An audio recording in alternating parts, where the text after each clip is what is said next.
A primeira pergunta, um debate, acho que dentro da mídia São Paulina interna, dos torcedores, é possível o São Paulo sair da situação que está hoje sem uma SAF? Pausa de 5 segundos para pedir a sua ajuda ao nosso canal com o seu like e se inscrever se ainda não for um inscrito. Um ataque com por exemplo, Paulinho, para jogar de centroavante lá, pra gente ver um pouco mais dele, não ficaria melhor neste fim de ano pro São Paulino ver, principalmente se o São Paulo realmente for jogar no Morumbi, viu? Porque, ó, eu vi imagem do gramado do Morumbi, depois do show, né? Recolheram já todos os... Ué, mas não falaram que ia tirar o gramado? Ia levar, sei lá, pra onde, pra depois recolocar? Então, eu não sei se vai dar tempo pra o jogo contra o Internacional é agora, semana que vem, Marcão. Sim. Não sei se dá depois eu mostro pra vocês o gramado, como é que tá, pra vocês verem. Vocês acham que vale a pena a gente investir na base já nesses 3 últimos jogos aí? Mike, Paulinho, Luca, o Pedro, o Nicolas. Eu duvido que o Crespo vai fazer isso. Até porque eu acho que o Crespo ele quer Libertadores. Até porque se tiver Libertadores, tem mais investimento pra ele ter um time melhor. Eu duvido que ele vai colocar jogadores da base só por uma questão de vamos dar oportunidade. Não, eu acho que ele vai focar nesses últimos 3 jogos com o que puder de time pra colocar em campo. E eu acho que ele vai pros mais experientes. Com a volta agora do Marcos Antônio, que eu achei que ele conseguiu sim ditar o ritmo do São Paulo. Ainda falta o meia, tá? Ainda falta o meio campo, juntou, seja o Rodriguinho, ou sei lá, o Oscar, sei lá, enfim. Mas falta o meio campo, mas o Marcos Antônio ele já mostrou um passe diferente, né? O Marcos Antônio, ele é um jogador que ele tenta fazer o triângulo muitas das vezes, ele chama o jogador às vezes tá nas costas, ele fala, vem jogar, e participa bem do jogo. Mas eu não acho que ele vai colocar os moleques pra jogar nesse jogo só porque os moleques terão que ter oportunidade. Eu acho que pra 2026 ele quer Libertadores pra ter um time melhor. E você, Marcão, também? Não, tô com o Grécio nessa daí. Eu acho que o São Paulo tem o objetivo aí de ficar pelo menos na 8ª colocação, imaginando que abra-se esse G8 aí, com isso a gente esteja numa pré-Libertadores. Então, eu acho que não é o momento de fazer teste, por exemplo. Mas eu sou a favor de dar oportunidade pro Pedro Ferreira. Nicolas deixa pro Campeonato Paulista, Paulinho, de repente, deixa pro Campeonato Paulista, ou pode ser uma opção, já que o Ferreirinha tá machucado aí, né, tipo, não vai poder atuar, sei lá, começa com o Tapa e Luciano na frente, aí no segundo tempo lá um dos caras cansou, ao invés de colocar essa pereba desse Rigoni, pô o Paulinho. Pô o Paulinho no lugar de um dos dois. Enfim, mas acho que no meio de campo ali, principalmente em jogos onde o São Paulo enfrenta adversário que vem com essa proposta de fechar o jogo, de arrancar um empate, por exemplo, pra tentar alguma coisa, eu acho que o São Paulo tem que ter um articulador. Se o São Paulo tem no banco de reservas esse moleque aí, que, pelo que falam, o Grécio acompanha mais a base, é bom jogador, tudo bem que o moleque às vezes na base não tem o mesmo desempenho no profissional, mas isso a gente só vai saber se o moleque tiver oportunidade. Então, em jogos onde o São Paulo precisa enfrentar um adversário que vem pra cá fechado, que vem pra cá pra tentar amarrar o jogo, como era o caso do Juventude, por exemplo, pra mim faz todo sentido você ter um meio de campo com 2 volantes e uma porra do meia. Eu acho que nesse aspecto aí o Crespo pra 2026 tem que mudar. Esse 3-5-2 dele é um cara que ele insiste demais nisso aí. O São Paulo, por exemplo, contra o Corinthians, terminou o primeiro tempo e não deu uma porra no chute no gol. Eu, se fosse o treinador, já voltaria com um esquema diferente. Tá perdendo o jogo, porra. Abre mão de um zagueiro, já abre e mete um 4-3-3, já deixa o Ferreirinha na frente jogando na dele, jogando como ponta, coloca o Luca do outro lado. Tem o Luciano como falso 9. Você entendeu? Você tá perdendo o jogo, pra você ir atrás do resultado. Mas não, ele volta no 3-5-2. Aí ele saca o Patrick, que é uma porcaria, esse moleque é uma menos, hein, mano? Com todo respeito aí. Aproveita que você é novo, irmão. Vai estudar, vai fazer outra coisa, porque jogador de futebol você não vai ser. A não ser, quer dizer, pro outro clube, pro São Paulo não serve, mas enfim.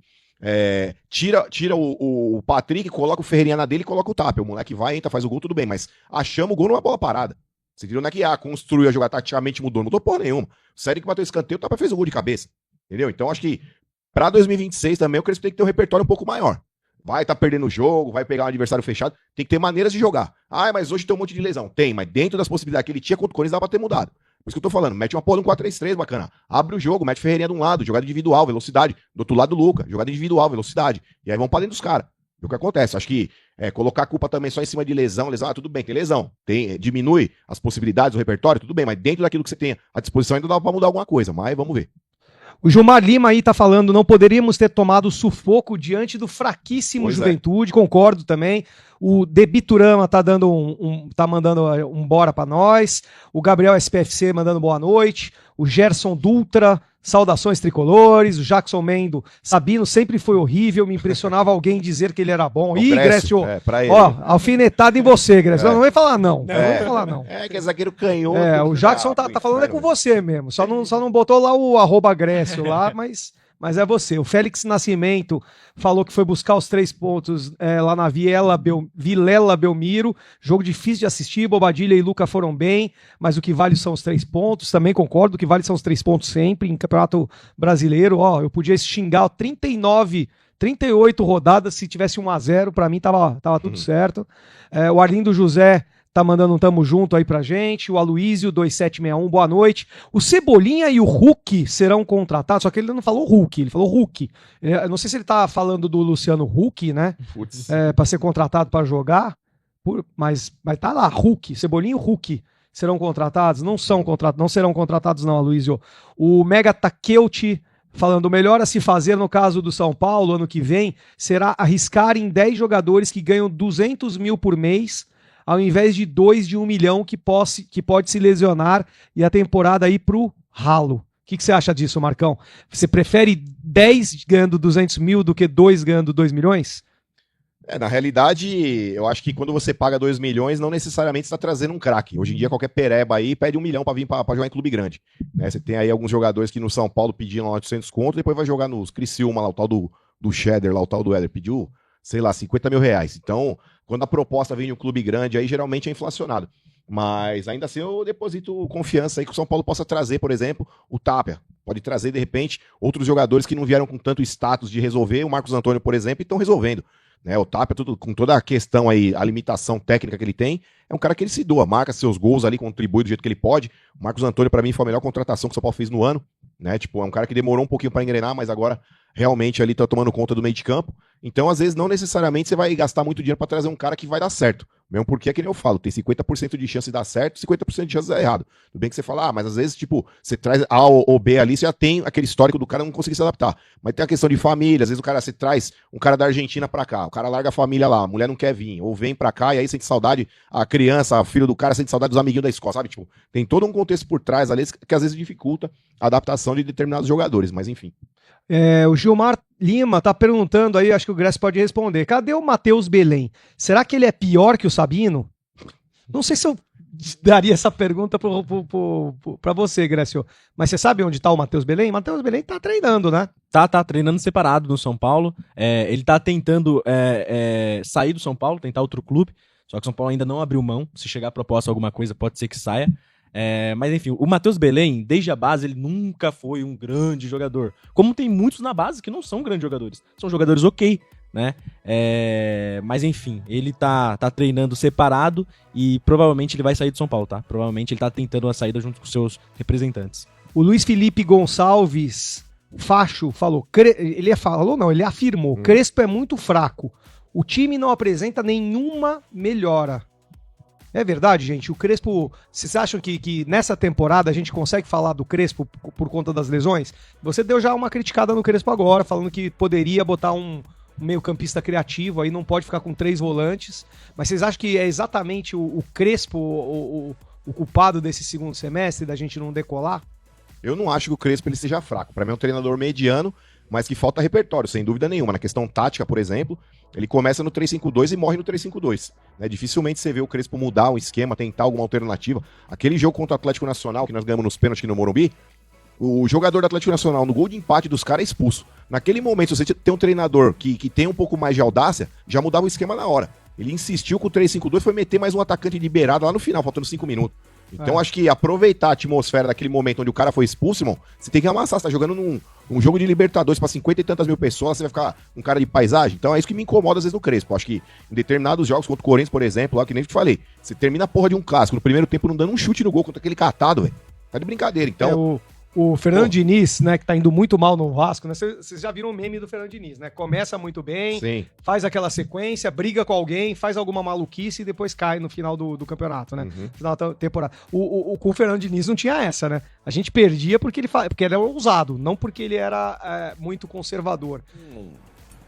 Foi divulgado, enfim, foi apurado por muita gente que o São Paulo arrecadou com os shows aí do fim de semana do Oasis 4 milhões.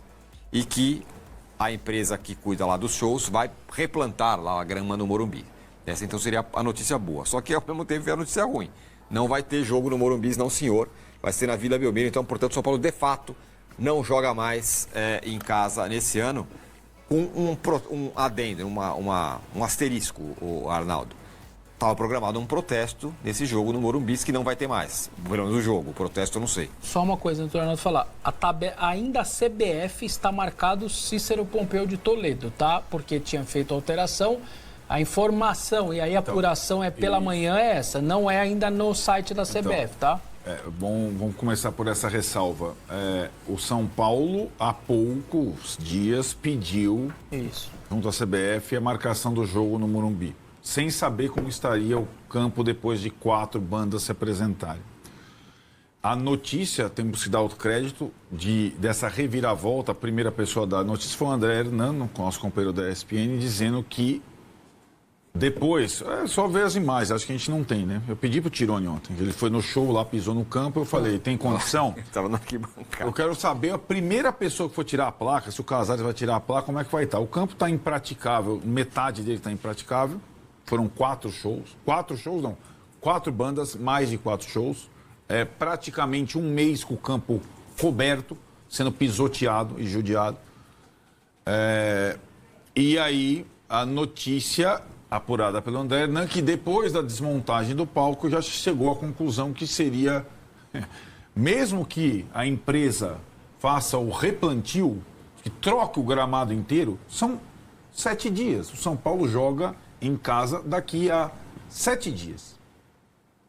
O que já me colocava, quando teve essa solicitação, mais como uma satisfação ao torcedor do que praticamente uma coisa prática. Né? Não seria possível replantar o campo em 7 dias. Vamos só lembrar um pouquinho.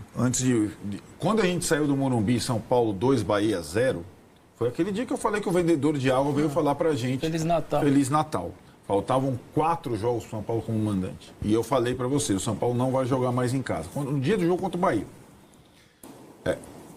Além dessa questão técnica do replantio e do gramado destruído, tem a questão do protesto, sim. Que aí une o útil ao agradável por um presidente, por um governo covarde, medíocre e incompetente. Então, porque se você reparar, a direção do São Paulo está fugindo da torcida há mais de um mês.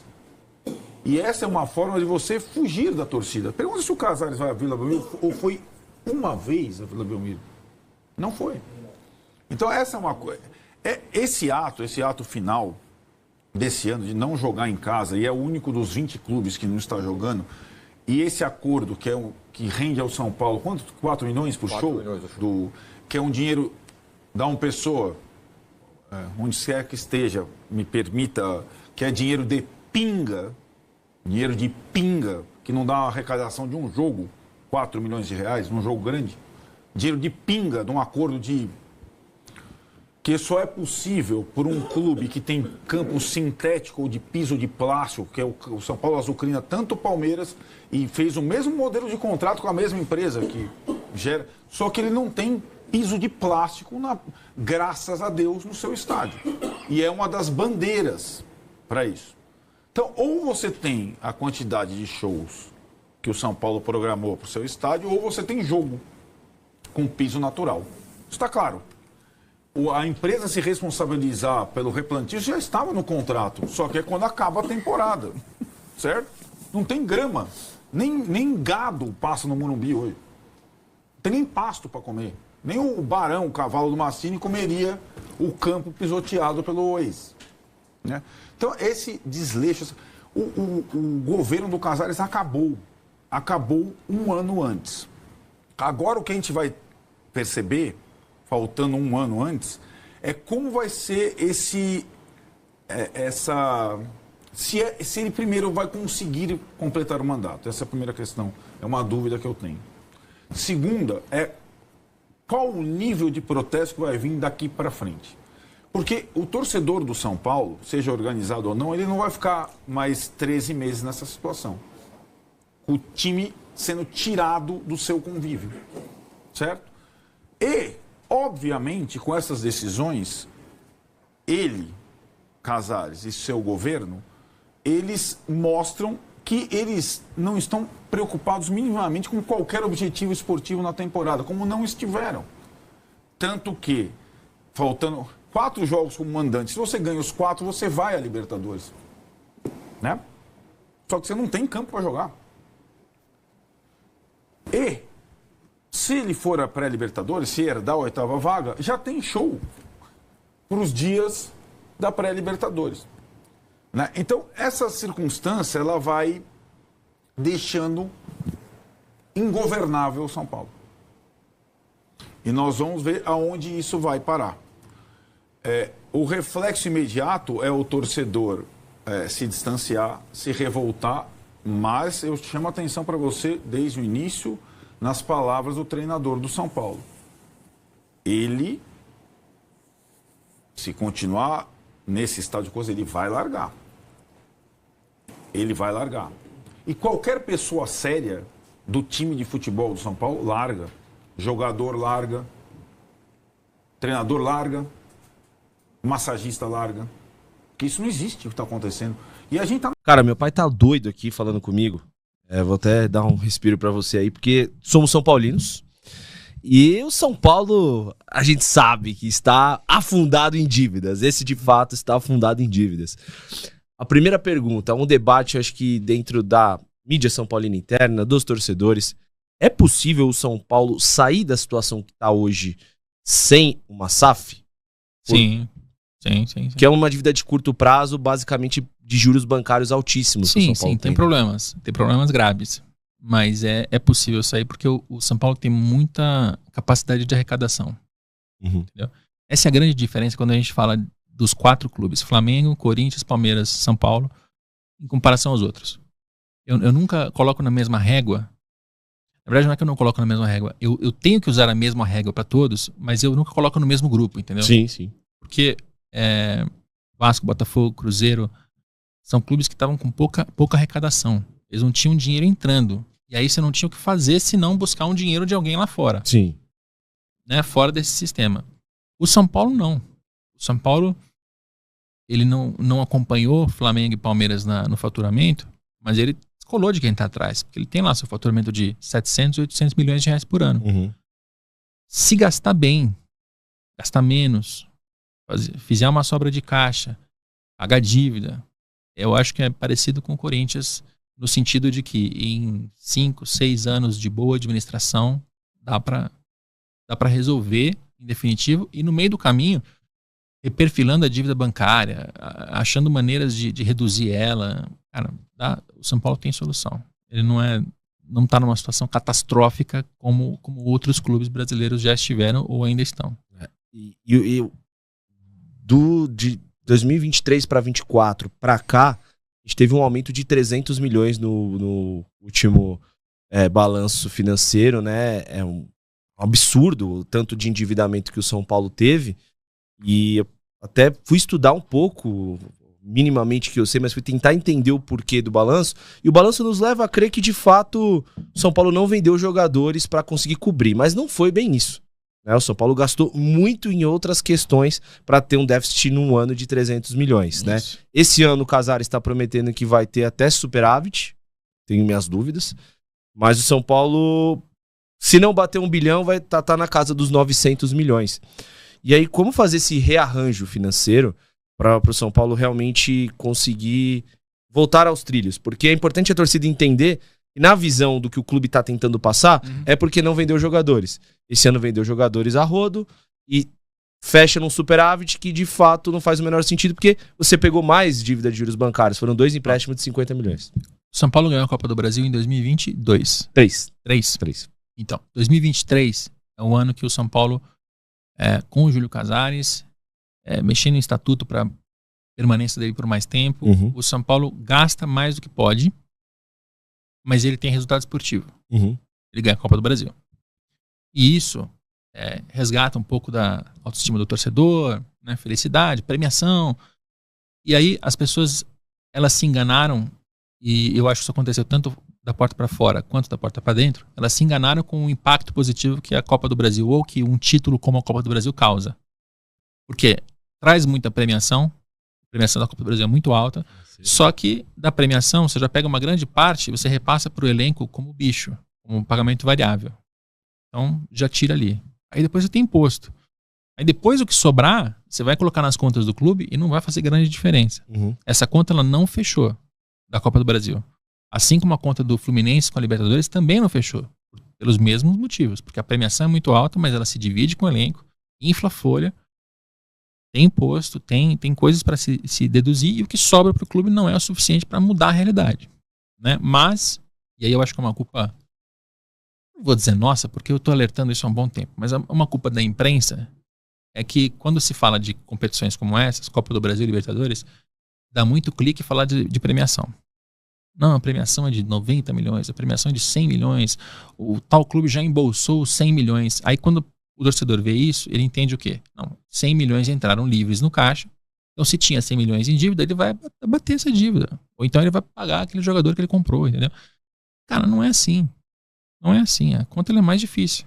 E esse outro lado que eu venho repetindo todas as vezes, há anos, fala-se pouco. Então, tem um problema aí. São Paulo, em 2023, não fecha a conta, mesmo ganhando. Em 2024, ele não fecha a conta de novo, e ele também não ganha. E aí é pior, porque você deprime o seu torcedor, você endivida o clube, e você tem um departamento de futebol que está gastando mais do que deveria. Vila Belmiro, né? Sobre a justificativa de que o gramado não vai ficar bom a tempo, e a informação até confirmada também pelo nosso Gabriel Sá, trazida pelo André Hernan. E, cara, eu já imaginava que pelo menos o esforço que fosse feito deixaria o gramado assim, de repente em condições de jogo, mas em condições ruins, pelo tempo, porque a gente repete a informação.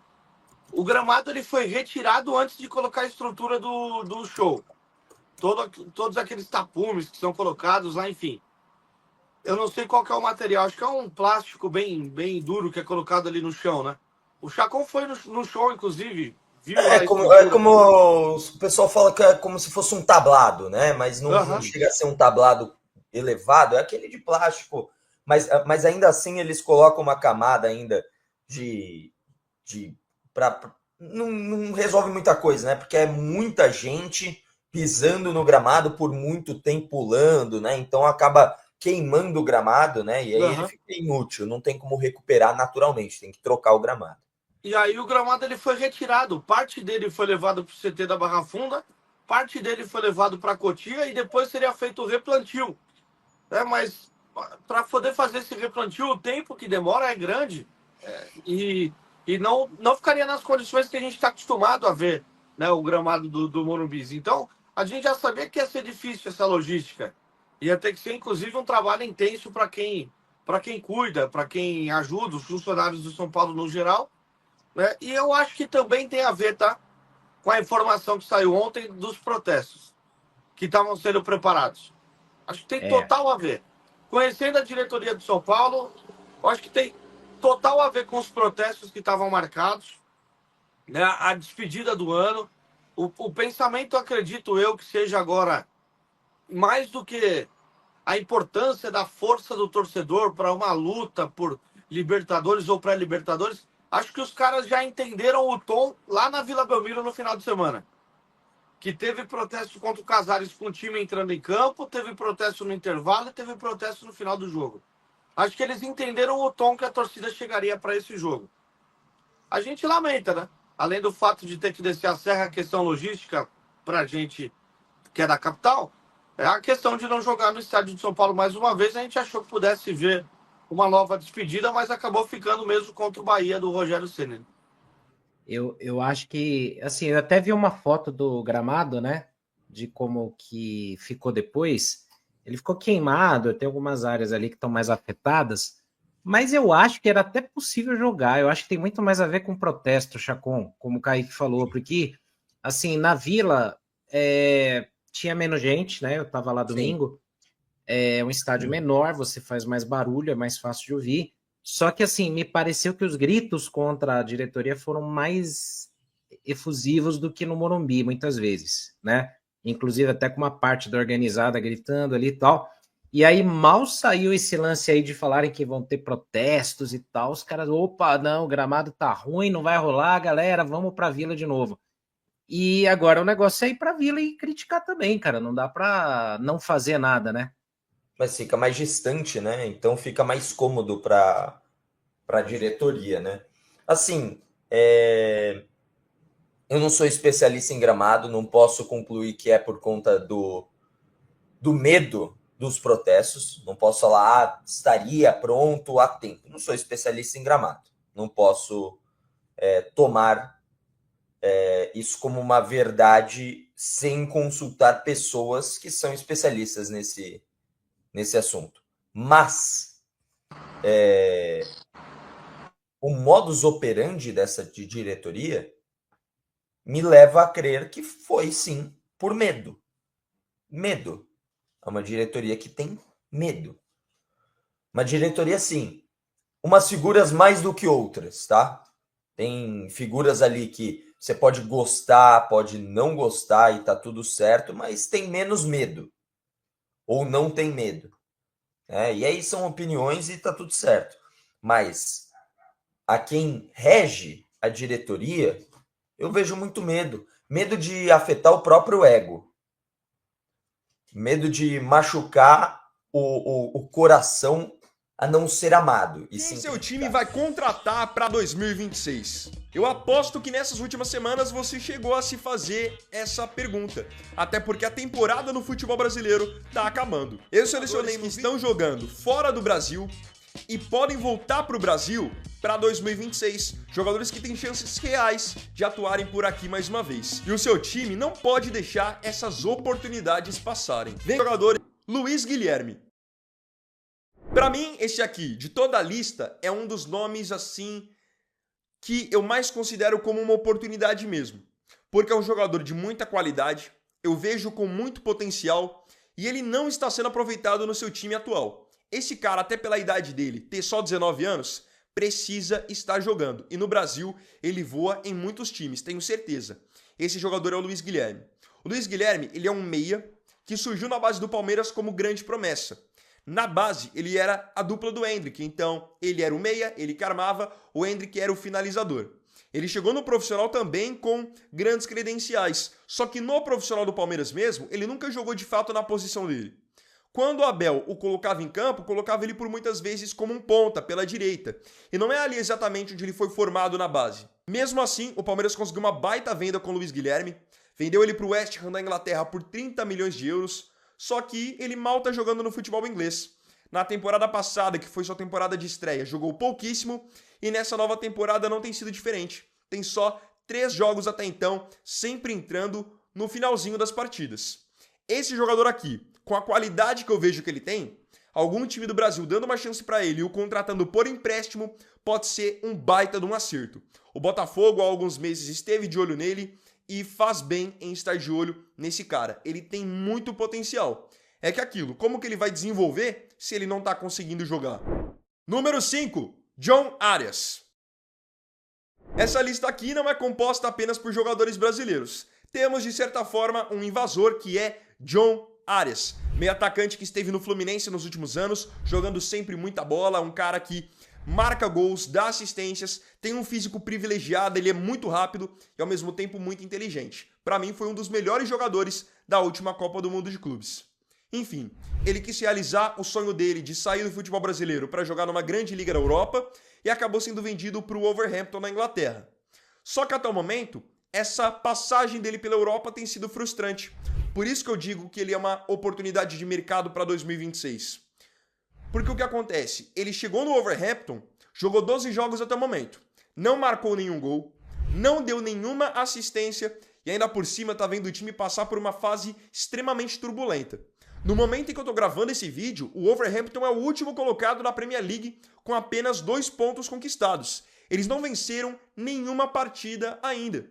Então o Arias meio que acabou sendo prejudicado em toda essa história, porque ele acabou de chegar no time. E aí o que acontece? Teve recentemente a penúltima convocação da seleção da Colômbia e o Arias foi deixado de fora. Então aqui, o que eu levo em consideração? Que pode ter para ele o mesmo peso que teve pro Gerson a transferência para o Zenit. Pode custar para ele a presença ou não presença na Copa do ano que vem. E assim, o Arias com a qualidade que tem, que para mim é muito acima da média, cabe em qualquer time do Brasil